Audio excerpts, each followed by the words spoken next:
அப்ப நம்ம வெப்ப பௌதிகவியல் எங்கட பௌதிகவியல்ல இருக்கிற ஈட்டாளர் பகுதி வெப்ப பௌதிகவியல் சரியா எழுதுமே இல்லையா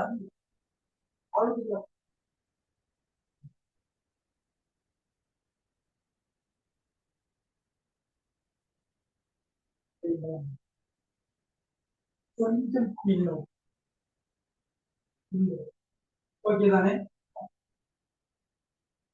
வெப்ப பிளத்தீகவியல்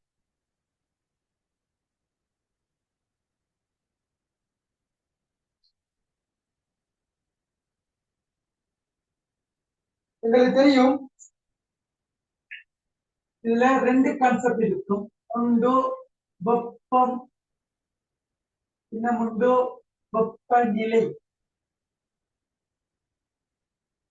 வெப்பநிலை வெப்பம் என்று சொன்னால் அது ஒரு சக்தியினுடைய ஒரு வடிவமாக இருக்கு சரியா டிபெண்ட் தான் வெப்பம் என்று சொன்னால் அது ஒரு சக்தியினுடைய ஒரு வடிவமாக இருக்கு இத்தனை அது எதாவது அழைக்கப்படுறது சொன்னால் ஜூல் என்று சொல்லக்கூடிய ஒரு அளவு அதை நாம தமிழ் அழகா ஜூல் ஜூல் தான் திரும்ப திரும்ப சொல்றேன் வெப்பம் என்று சொன்னால் அது சக்தியினுடைய வடிவம் வெப்பநிலை என்று சொன்னால் அந்த வெப்பத்தை அளக்கக்கூடிய ஒரு அளவீடு வெப்பத்தை அளக்கக்கூடிய ஒரு அளவீடு சரியா இப்ப நீங்க சொல்றது நீங்க வெளியிட்டுக்கோங்களா பயோ மாதிரி இல்ல அப்ப நீங்க முதலாவது பெயிண்ட்ஸ் போட்டுக் கொள்ளுங்க வெப்பம் வெப்ப பௌதிகவியல் தலைப்பு அதுல முதலாவது பெயிண்ட்ஸ் போட்டு வெப்பம் என்று போடுங்க போட்டு டேஸ் போட்டு எழுதுங்க முதலாவது பெயிண்ட்ஸ் வெப்பம் போட்டு டேஸ் போட்டு கொடுங்க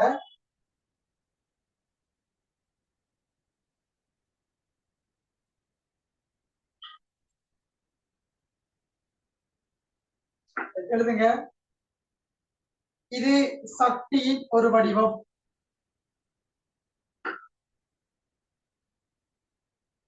இது சக்தியின் ஒரு வடிவம்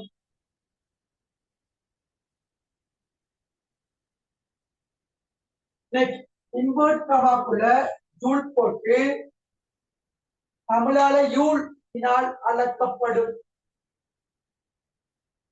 யூல் இனால் அளக்கப்படும்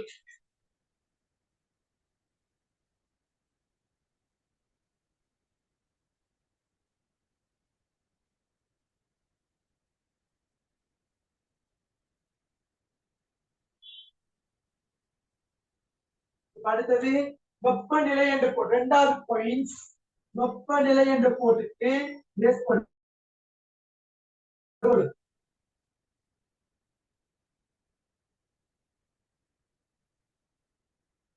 அது எழுதிக் கொள்ளுங்க எழுதிக் கொள்ளுங்க வெப்பம் தொடர்பான ஒரு அளவீடு வெப்பம் தொடர்பான ஒரு அளவீடு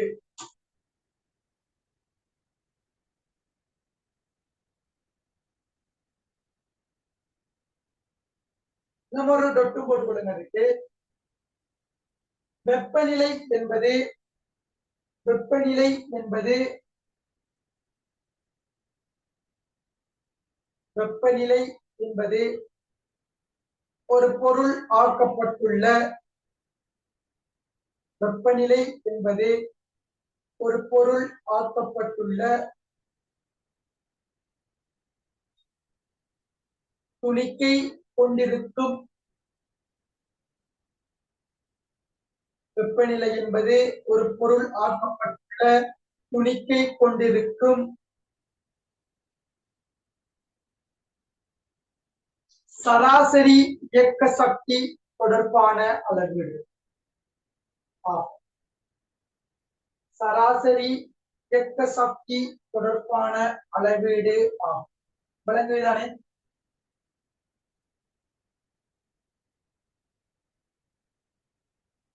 நம்ம டொட்டும் போட்டுக் கொள்ளுங்க நம்ம டொட்டும் போட்டுக்கொள்ளுங்க தொடர்பான அளவீடு ஆகும் நம்ம டொட் போட்டுக் கொள்ளுங்க இரண்டு பொருட்கள்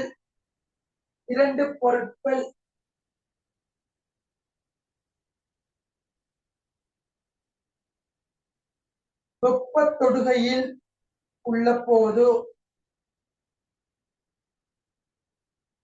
இரண்டு பொருட்கள் வெப்ப தொடுகையில் உள்ள போது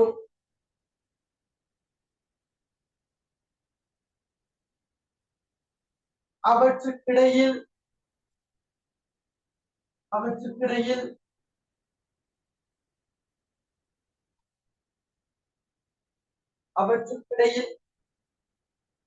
தேறிய வெப்ப பாய்ச்சல்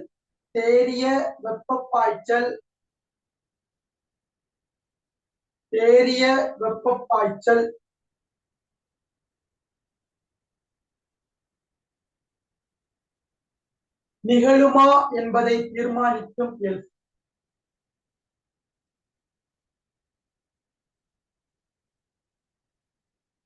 நீங்க அடுத்த பேஜ் போட்டுக்கொள்ளுங்க. நான் சொல்றேன், இரண்டு பொருட்கள் சரியா? இது ஏங்கிற பொருள், இது என்கிற பொருள்.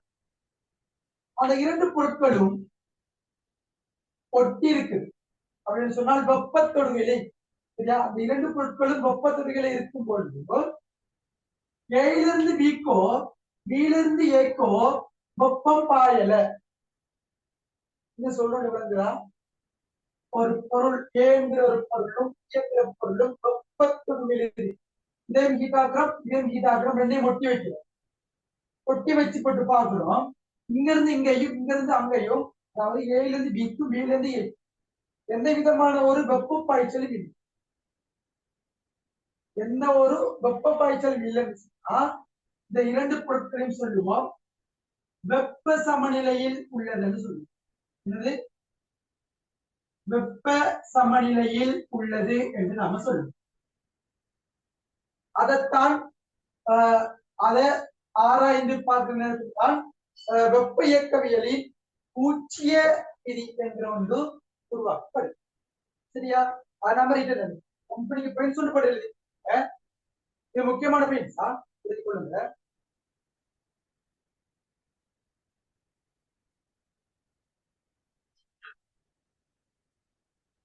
இரண்டு பொருட்கள் வெப்ப தொடுகையில் உள்ள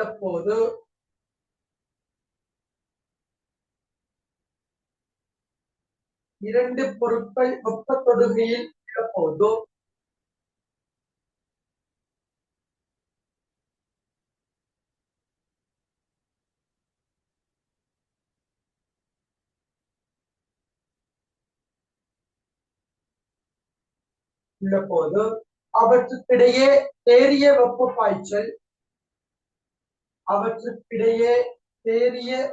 பாய்ச்சல்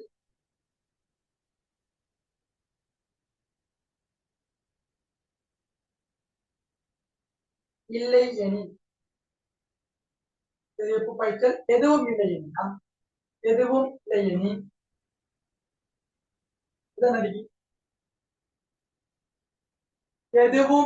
எனில்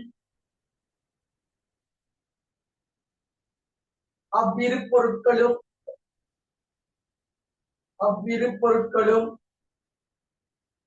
வேற கலர் யூஸ் பண்ணுங்க. அவ்விரு பொருட்களும் வேற கலரால் எழுதிக்கொள்ளுங்க. வெப்ப சமநிலையில் உள்ளது எனப்படும். வெப்ப சமநிலையில் உள்ளது எனப்படும்.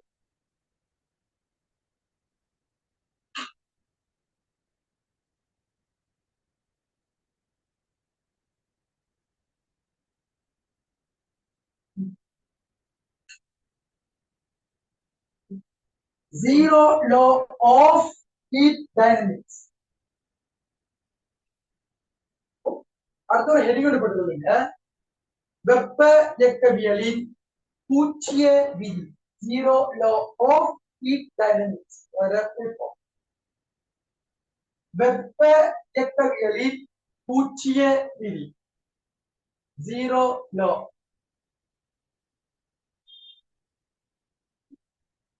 பூச்சிய விதி காரணம். ஆனா சொல்றேன் என்ன, நீங்களே பாருங்க, அந்த கிரேட் லைன்ல இருக்கிற வெளிப்படை உண்மைகள் பார்த்தீங்கன்னா பாருங்க, இது ஏ என்கிற ஒரு பொருள், இது சி என்கிற ஒரு பொருள். இது இரண்டும் வெப்ப சமநிலையில் உள்ளதுன்னு சொல்றாங்க. என்ன அர்த்தம்? ஏல இருந்து சிக்கோ, சீல இருந்து ஏற்ற வெப்பம் பாயல. வெப்பம் பாயும் வெப்பநிலை அந்த பாஞ்ச வெப்பத்தை சொல்லு, உங்களுடைய சொல்லு தம்பி. அதே மாதிரி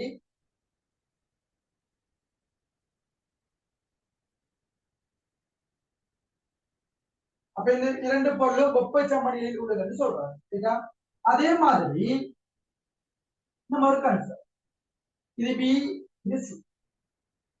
இந்த இரண்டு பொருட்களும் வெப்ப சமநிலையில் உள்ளது என்று சொல்லப்படுது. அப்ப இங்கும் பியிலிருந்து சிக்கோ, சியிலிருந்து பிக்கோ வெப்பம் பாயல. அப்ப இதுவும் வெப்ப சமநிலையில் உள்ளது, இதுவும் வெப்ப சமநிலையில் உள்ளது. அப்படி என்று சொன்னால் அது இரண்டுமே ஒன்றுக்கொன்று வெப்ப சமநிலையில் இருக்கும். அதாவது ஏ சியோட வெப்ப சமநிலை, பி சியோட வெப்ப சமநிலை. சோ எனவே ஏயும் பியும் ஒரு வெப்ப தொடுகையில் இருந்தால் அதுல தேறிய வெப்பமும் பூச்சியமாகும். எனவே ஏயும் பியும் வெப்ப சமநிலை. என்ன விளங்குதா? இப்ப ஏ பி சி, ஏ தெரிகிற காசு சி கிடைக்கிற காசுக்கு சமம், பிக்கு தெரிகிற காசும் சி கிடைக்கிற காசுக்கு சமம். ஏயும் பி எப்படி இருக்கு?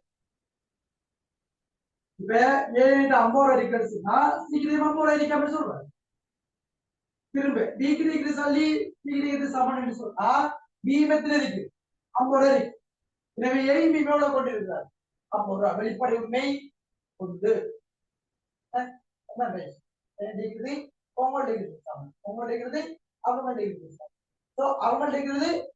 எப்படி இருக்கு? அந்த கான்செப்ட் தான் வெப்ப இயக்கவியல் பூச்சி சொல்லு. சரியா? அதாவது இரண்டு பொருட்கள் தனித்தனியே மூன்றாவது பொருளுடன் வெப்ப சமநிலையில் இருந்தால் அந்த இரண்டு பொருட்களும் வெப்ப சமநிலையில் இருக்கும். சொல்ல பாருங்க, இரண்டு பொருட்கள் மூன்றாவது பொருளுடன் தனித்தனியே வெப்ப சமநிலையில் இருந்தால் அந்த இரண்டு பொருட்களும் வெப்ப சமநிலையில் இருக்கும். சோ ஒரு குட்டி பேச்சு சொல்லுங்க. இரண்டு பொருட்கள்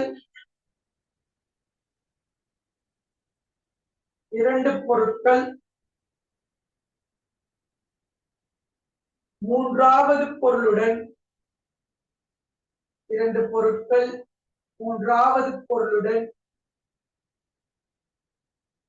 தனித்தனியே வெப்ப சமநிலையில் இருக்கும் எனில்,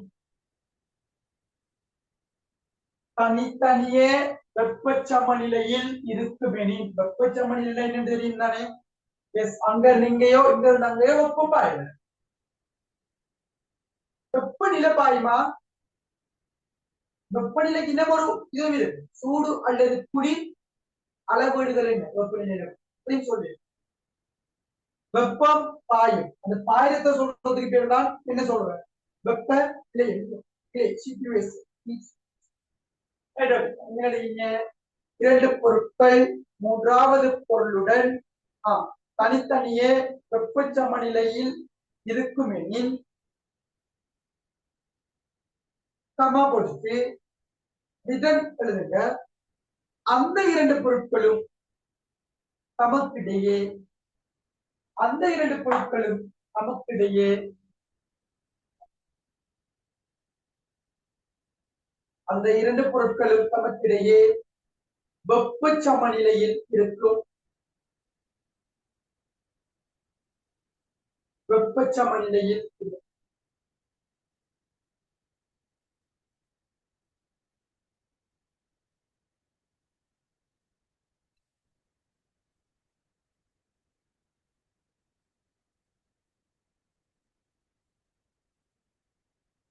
சரியா? இப்ப இந்த படத்தை கேட்கிறேன் டைம் இல்ல.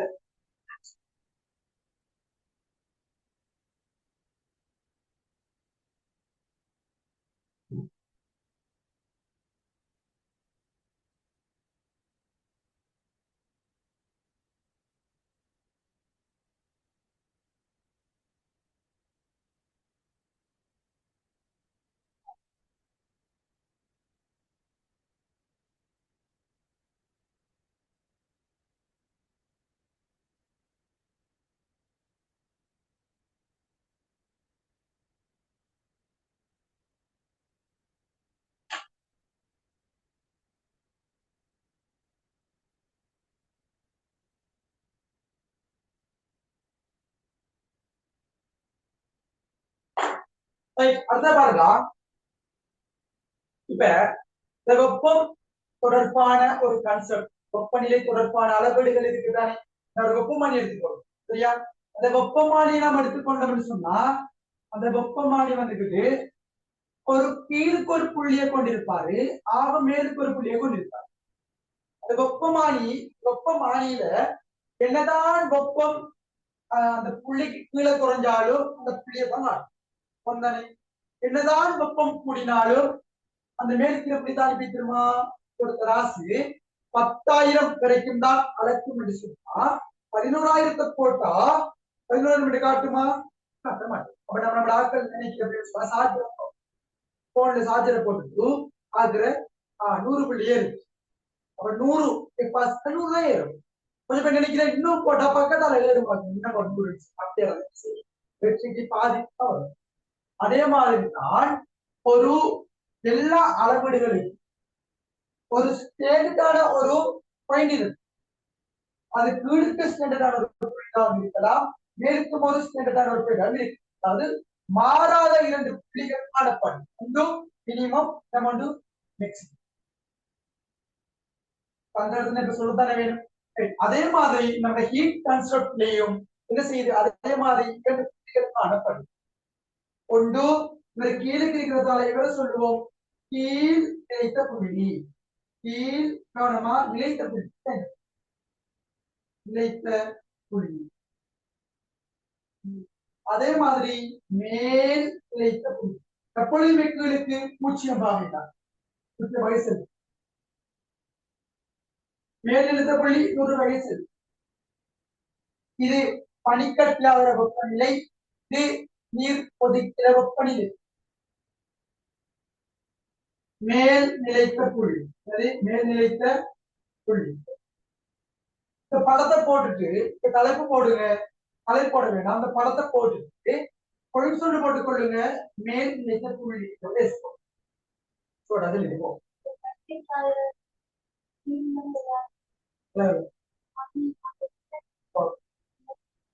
வெயில் விழு, ஆனா அந்த வெயில தாக்கத்தை விட பனியில தாக்கம் கூட. நான் சொல்றது எழுதி. இந்த படத்தை போட்டுட்டு தக்கா எழுதணுமா டைம் இல்ல, இந்த படத்தை இந்த மாதிரி எழுது. இதுக்கு பெயிண்ட்ஸ் போட்டு மேல் நிலைத்த புள்ளியில போடும். சொல்லப்படும்.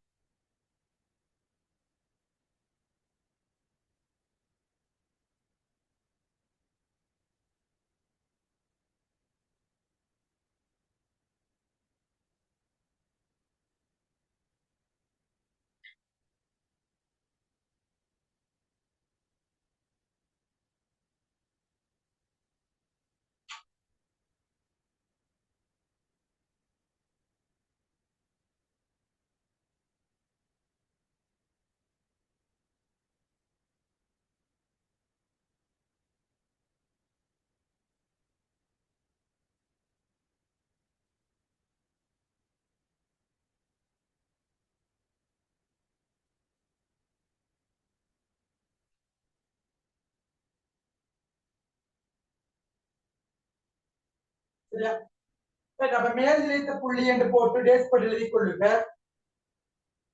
ஒரு வளிமண்டல அமுக்கத்தில், வளிமண்டல அமுக்கம் என்று சொல்றது ஒரு KTM என்று சொல்ல இயலும், அல்லது 76 சென்டிமீட்டர் விரசம் என்று சொல்ல இயலும். இதுதான் சொல்றது ஒரு வளிமண்டல அமுக்கம் என்று சொல்றது. ஒரு வளிமண்டல அமுக்கம்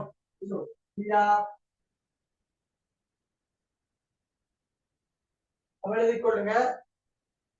இதெல்லாம் கெமிஸ்ட்ரியா படிக்கலாம். நம்மட ஹைட்ரோடு எழுதிக் கொள்ளுங்க. ஒரு வளிமண்டல அமுக்கத்தில் முக்கியமா, ஒரு வளிமண்டல அமுக்கத்தில், ஒரு வளிமண்டல அமுக்கத்தில் கொதிக்கும் தூய நீரில்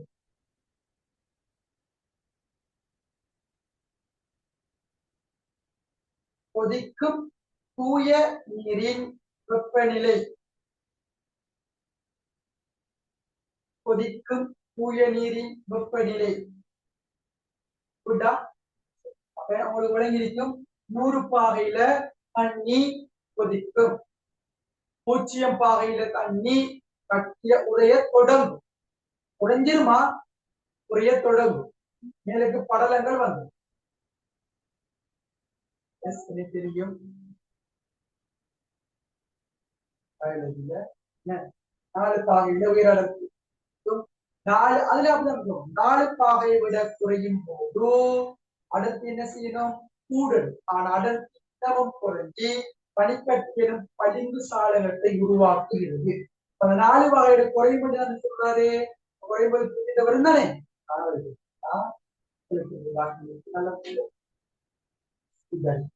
இப்ப நீங்க அடுத்தது போட்டுக்கொள்ளுங்க கீழ் நிலைத்த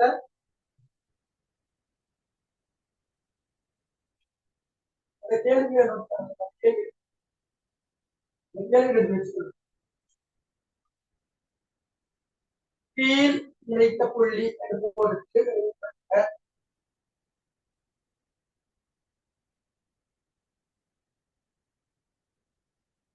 அதே மாதிரி ஒரு வளிமண்டல அமுக்கத்தில்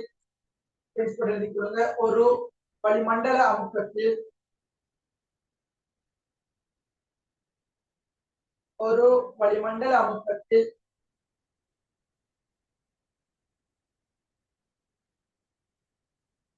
தூய பனிக்கட்டியின் வெப்பநிலை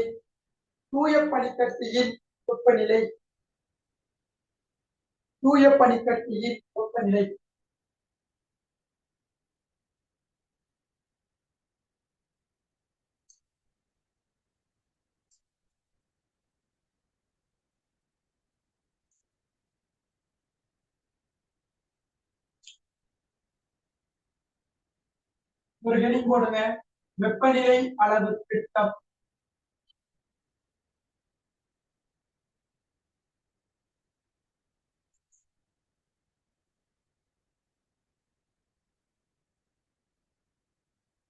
வெப்பநிலை அளவு திட்டம்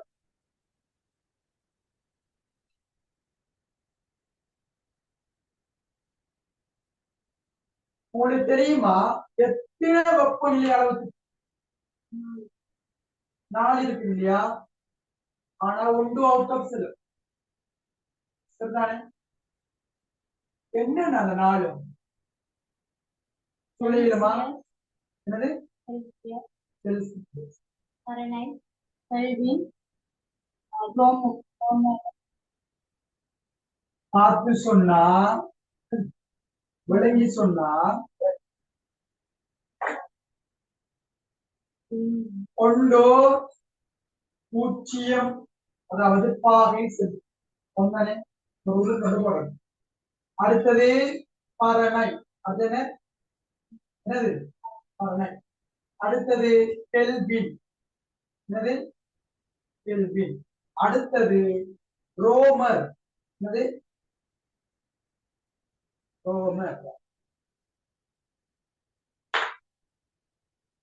ரோமர்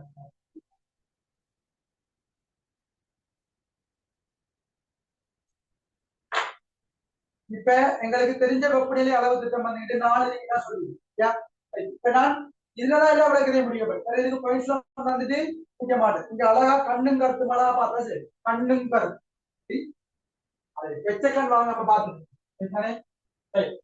செல்சியஸ் அளவு திட்டத்துல ஆகக்கீழுக்கு 0 பாகை செல்சியஸ் ஓகேவா இதை நிறுவி காட்டுமா மேலுக்கு 100 பாகை செல்சியஸ் அப்ப ஒரு செல்சியஸ் அளவு திட்டத்தினுடைய கீழ் நிலைத்த புள்ளி 0 அதே மாதிரி செல்சியஸ் அளவு திட்டத்தில் மேல் நிலைத்த புள்ளி 100 பாகை செல்சியஸ் ஓகேவா மாறுமா இது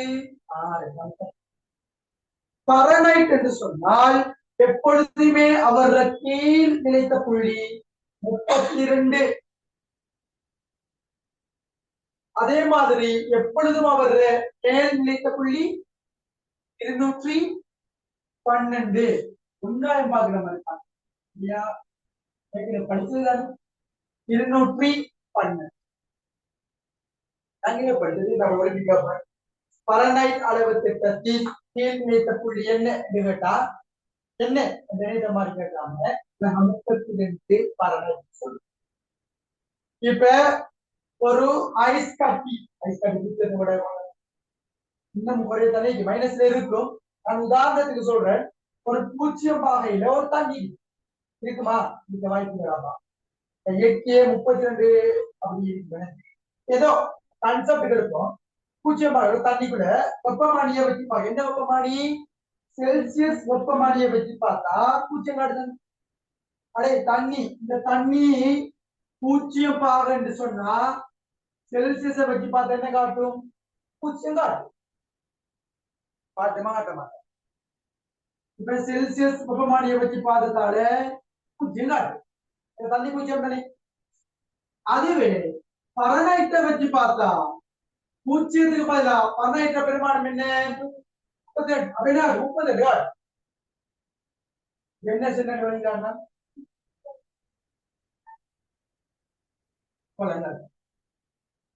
இப்ப ஒரு தண்ணீர், அந்த தண்ணீர உண்மையான பெருமானம் 0 பாகை செல்சியஸ்.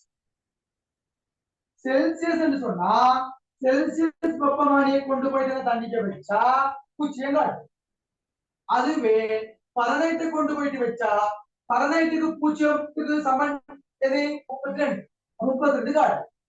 அதே மாதிரி கொதிக்கிற நீருக்குள்ள கொண்டு போய் இதை வச்சு பார்த்தா 100 காட்டுற மாதிரி பரனைட்டை கொண்டு போய் வச்சா 110 காட்டும். இவன் எதிர்க்கு யாரு தெரியும்? அதே மாதிரி கெல்வின் வெப்பநிலையினுடைய கீழ் நிலைத்த புள்ளி 273. 273. சோ மேலுக்கு பார்த்தோம் சொன்னால் 373.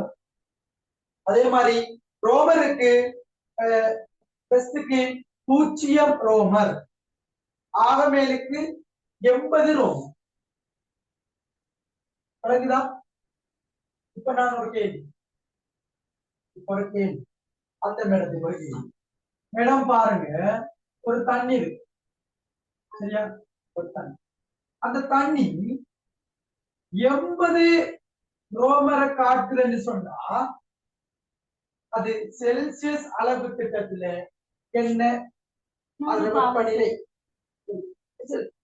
இப்ப இந்த கேள்வி எப்படி வரும்னு சொல்லி நீங்க சொல்லுங்க. தெரிஞ்சாதாம அந்த தண்ணி கெல்வின் அளவு திட்டத்தில் எத்தனை? 273 தவறான பதில். இங்க 80 ரோமர், 373, 212, 100 அவ்வளவு பேரும் ஒன்றுதான். அதான் நான் சொன்னேன். மேல் இணைத்த புள்ளி கீழ் இணைத்த புள்ளி என்று அந்த மாதிரி சொல்லி காட்டுது சரியா? உலக்கைகள் மாறி இருக்காங்க. இப்ப இத பெஸ்ட்டுக்கு வரைஞ்சிடுங்க. இதோட நிறுவனம் ஒன்று சேர்ப்போம். அதுக்கு திரும்ப வரையும் எப்படி நலத்திட்ட மட்டும் போட்டு இது அப்படியே தெரிய எழுதி கொள்ளும் சரியா? இதுக்கு சொல்றேன். அப்ப இது 80 ரோமர் என்று சொன்னால் 100 பாகை செல்சியஸ் என்று சொல்ல இயலும். அதே மாதிரி 212 பரனைட் என்று சொல்ல இயலும். அதே மாதிரி 173 கெல்வின் என்று சொல்ல இயலும். இங்க வந்து பார்த்தோம் சொன்னால் 0 பாகை செல்சியஸ் என்று சொன்னா அவருக்கு 32 பரனைட் என்று சொல்ல இயலும். அதே மாதிரி 273 கெல்வின் என்று சொல்ல இயலும். கெல்வின் சோ 0 ரோமர் என்று சொல்ல இயலும். இந்த ரோமர் இப்ப நான் என்னையெல்லாம் எழுதிக்கணும். ஆனா நோட் பண்ணுங்க, ஒரு நிறுவல் ஒன்று செஞ்சுக்காங்க.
புரிஞ்சா?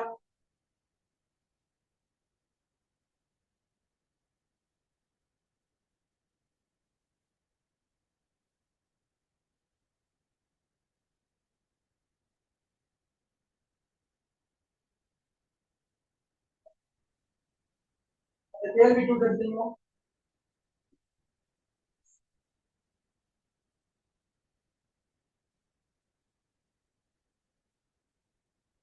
ரைட், அந்த நிறுவலை பார்ப்போமா? பாருங்க,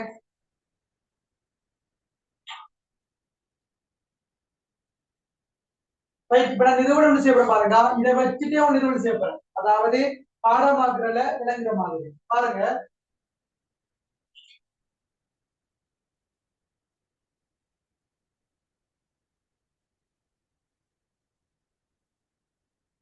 இப்ப இருந்தான ஒரு புள்ளி நடக்குது, இவருக்கும் அதே இவருக்கும் அதே அதே, அதாவது ஒரே ஒரு சமாந்திர மட்டத்துல ஒரு 4 அளவு திட்டத்துக்கும் ஒரு புள்ளியை நான் செலக்ட் பண்ணிருக்கேன். இவரை சொல்றது சி என்ன போடும் மதிப்புக்காக, இவரை எஃப் என்று சொல்றோம், இவரை கேபிட்டல் ஏ என்று சொல்றேன், இவரை ஆர் என்று சொல்றோம். சொல்றோம் பாருங்க, நான் எப்படி எழுதணும் அது மாதிரி முக்கியமா, இங்க இருந்து இங்க முதலாவது, இங்க இருந்து இங்க இரண்டாவது, அதே மட்டும் எல்லாருக்கும் சரியா? எப்படி நான் ஒரு புள்ளியை செலக்ட் பண்ணியிருக்கேன், மதிப்பிடுறதுக்காக வேண்டி செல்சியஸுக்கு சி என்றும் பரநைட்டுக்கு எஃப் என்றும், இதுல பேர்லாம் தெரியுமா? இதை சொல்றது செல்சியஸ், என்னது செல்சியஸ் அளவு திட்டம். இதை சொல்றது பரநைட், குட் நைட் மாதிரி பரநைட். இதை சொல்றது கெல்வின், வெரி ரோமர், அது பேர் தெரியாது சொல்லலாம். நிறுவி காட்டப்படுறேன், அழகான முறைக்கு பாருங்க.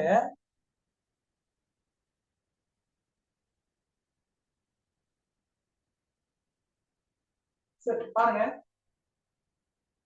நான் குறிப்பிட்ட புள்ளியிலிருந்து ஆக கீழே, அது முதலாவது. இரண்டாவது மேல்நிலைத்த புள்ளியிலிருந்து கீழ், அதாவது ஒரு கோடு போட்டு எழுதிய இதுல எதை போடணும், சீல இருந்து பூச்சி அதை அடித்து போட வேண்டும். சீல இருந்து பூச்சியும் போகுது.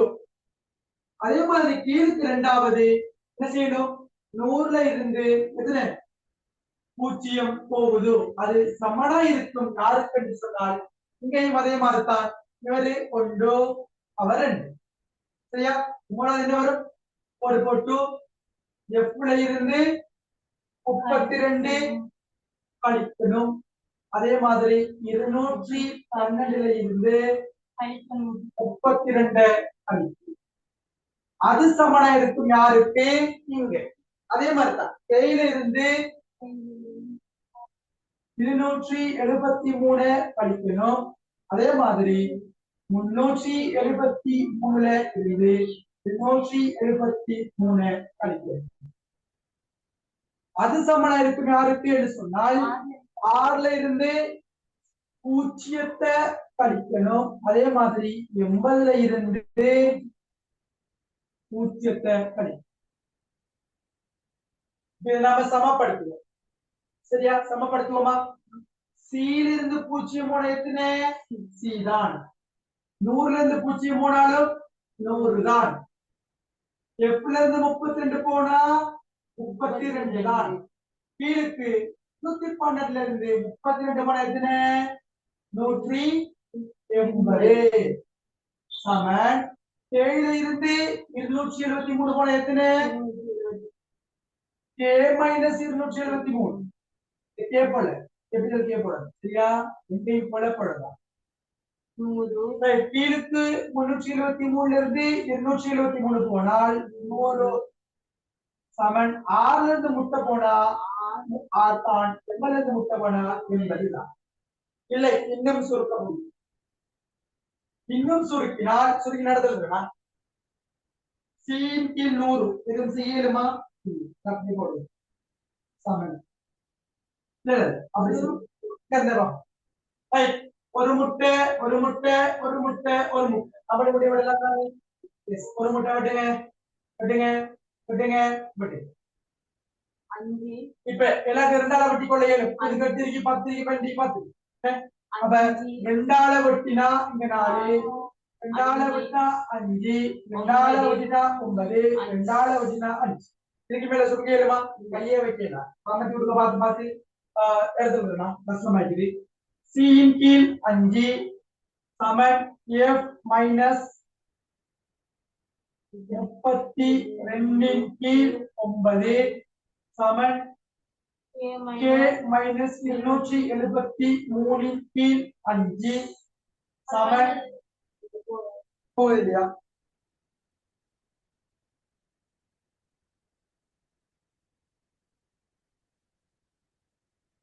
அதே மாதிரி 6 கீழ் 4 இதுதான் அந்த அளவு திட்டத்தினுடைய வாய்ப்பாடு இதை வச்சு எல்லாம் செஞ்சு கொள்ள முடியும் அதோட சின்ன ஒரு குயின்ஸ் தாரன் ஒரு பாகை செல்சியஸ் என்று சொல்வது 273 கெல்வினாக இருக்கு அதாவது 273 1.5 கெல்வி ஒன்றரை இதை நாம சொல்லுவோம் ஒரிஜினல் உண்மையான மெத்தட் 273.15 கெல்வினாக இருக்க போது நம்ம அதை மட்டம் தட்டி பார்த்துக் கொள்வோம் சரியா இது அன்னளவான பெருமானமாக இருக்கு ஒரு பால் என்று சொன்னா அது எப்படி 273 ஒன்று சரியா அப்ப 100 பாகைக்கு கூற கூட்டவர் சொன்னால் 373 உண்மையான பெருமானம் 273.15 273.15 இங்க 273.15 ஆனால் குழுக்களுக்காக வேண்டி சிம்பிளா போட்டு ரைட்டா இந்த நிறுவனப்படி ரிட்டன் எழுது நமக்கு எழுதி போ சரியா எழுதிக்கொள்ளும்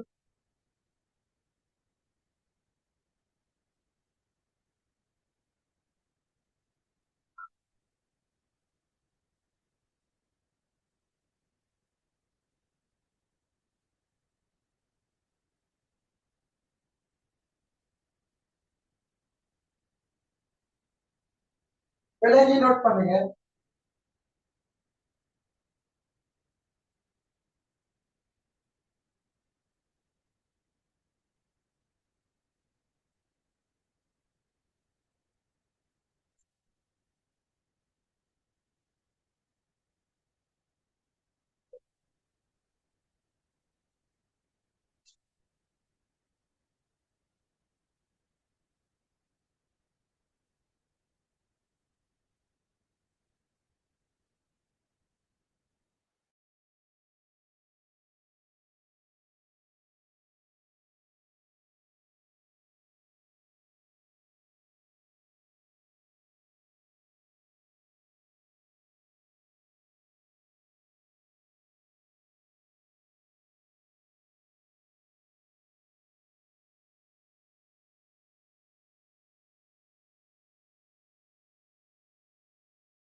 ரைட் முடிஞ்சா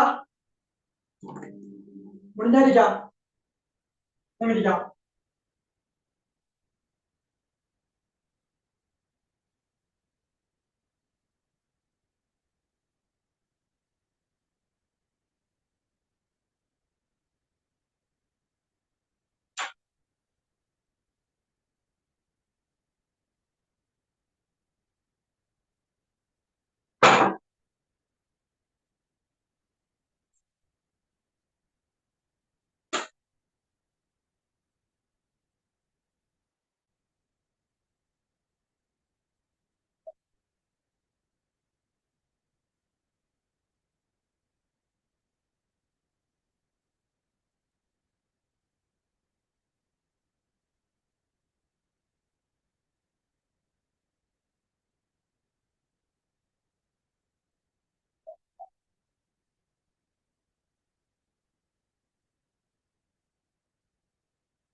டைம் கூடியா போகுது அழிச்சிடலாம்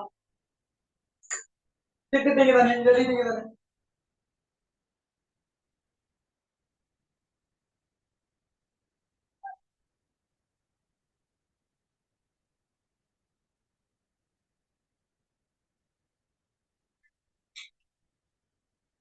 அப்ப போடுங்க குயிஸ் இருக்கு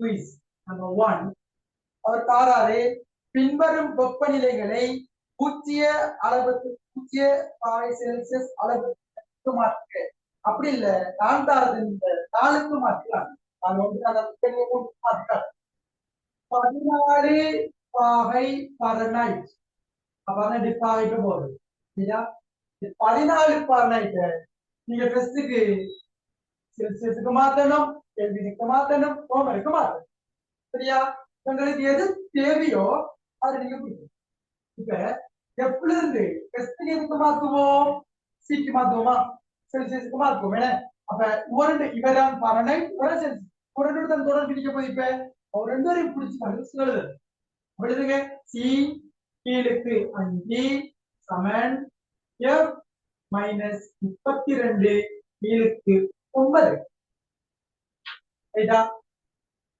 இங்க எஃப் பாரவர் எதை போடணும் 14 போடணும் அதான் கான்செப்ட் என்ன விளையாடு என்ன சொல்றது இப்ப இந்த பரநைட்ல தந்தவரங்க செல்சியஸுக்கு மாற்றம் வேண்டா எங்களுக்கு பரநைட்டுக்கும் செல்சியஸுக்கு தான் தொடர்பு பரநைட்டுக்கும் செல்சியஸுக்கும் தொடர்பு எங்களுக்கு தெரியும் அம்மனுக்கு தொடர்பு தெரியும் எனக்கு தேவையான தொடர்பு ஒரு ரெண்டு பேரும் மட்டும்தான் ஒரு ரெண்டு பேரையும் புடிச்சு கொண்டு வந்ததை வச்சுக்கொண்டு பார்க்கணும் யார தந்திக்காரு பார்க்கணும் யார தந்திக்காரு எப்ப தந்திருக்காரு எப்பங்க இருக்காரு தெரியே பின்னர் அந்த எப்புக்கு பதிலா 14 போடணும் ஆக சி கீழுக்கு 5 சமன் எப்புக்கு பதிலா 14 போடணும் போட்டு மைனஸ் 32 கீழுக்கு 1 இப்படி சீதான் தேவை அது 5 என்ன செய்யணும் மகளை கொண்டுட்டு போகணும் 5 என்ன செய்வது பிரிபாடு மகளை என்ன செய்வாடு பெருக்கப்படும் அப்ப சி சமன் 14 மைனஸ் 32 கீழ் 9 பெருக்கப்பட போது 5 சுருக்கி விட எடுத்தா செல்சியஸ்ல சரியா இந்த சுருக்குங்க 14 இருந்து 32 போனா என்ன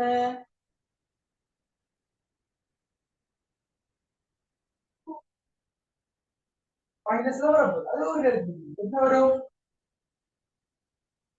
அப்ப 32ல இருந்து 14 கழிச்சு பாருங்க செகண்ட் மைனஸ் 12 சோ 18 வருமா மைனஸ் 10 சோ இந்த இடத்துல மைனஸ் 18 தர 5 கீழுக்கு 9 இவரை 3ஆல பிரிச்சா 3 இவரை 3ஆல பிரிச்சா -6. -6ஐயும் 5ஐயும் பெருக்கினா -30. கீழுக்கு ஒரு 3 இருக்கு. 30 3ஆல பிரிச்சால் அழகான முறைக்கு -10 பாகை செல்சியஸ் வரும். ஓகேவா? ஒன்று அப்ப செல்சியஸ் ஓகே. அடுத்தது கெல்வினுக்கு மாற்றணும். கெல்வினுக்கு மாற்றணும். நான் உங்களுக்கு ஒரு ஷார்ட் ட்ரிக்ஸ் ஒன்று சொல்லி தந்தேன். ஒரு பாகை செல்சியஸ் 273 1.5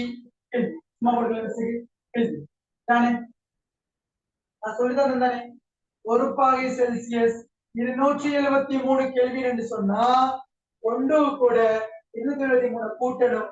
எனவே -10 பாகை செல்சியஸ் சொன்னா அவருக்கு என்ன செய்யணும்? 273 கூட்டணும்.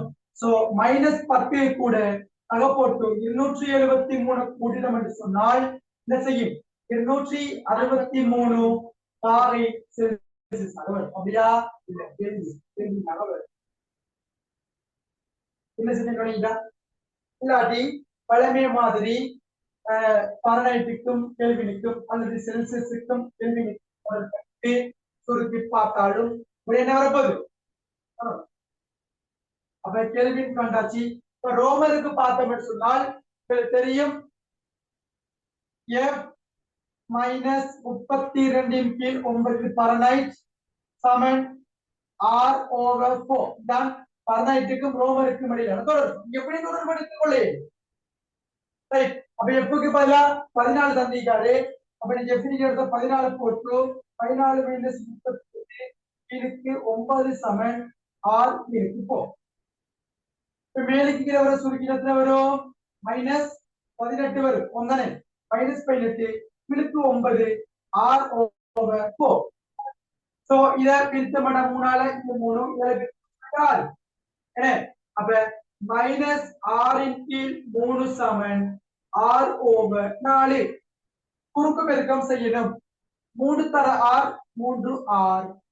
R4 24 -24. சோ R சமன் 24 3ஆல பிரிக்கணும். 8 3 24 பட் மைனஸ். அப்ப ரோமர் -8 ரோமர் ஆயிரு. சரியா? இவ்வாறு சில கேள்விகள் உங்களுக்கு நான் செஞ்சு இந்த கேள்வி செஞ்ச மீது உங்களுக்கு விளங்கிட்டா நான் தாரத்தை முழுது அளவு திட்டத்துக்கு நீங்க என்ன செய்யணும்? மாத்தர். சரியா? சரிதானே? இதை நோட் பண்ணி போட்டு கேள்விகளை நீங்க அங்க ஒரு குட்டிக்க போட்டிக்கிறேன்.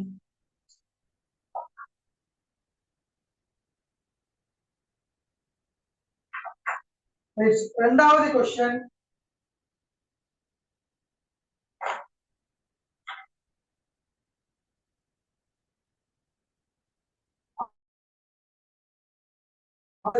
Fahrenheit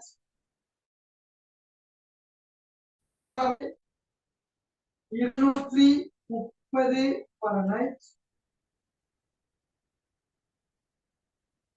அடுத்தது 600 கெல்வின்.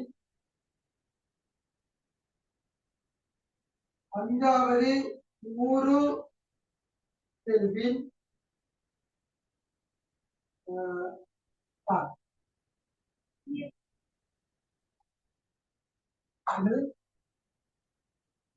14 Fahrenheit செல்சியஸுக்கு மாத்தணும். ரோமருக்கு மாத்தணும். இங்க நான் கெல்வின்ல தான் தெரியும். அப்ப கெல்வின்ல தான் செல்சியஸுக்கு மாத்தணும், ஃபாரனைட்டுக்கு மாத்தணும், ரோமருக்கு மாத்தணும். கெல்வின்ல வந்து திரும்ப கெல்வினுக்கு மாத்திடலாமா? தந்தி. ஓகே, அப்ப நாம பண்ணுவோம். அடுத்த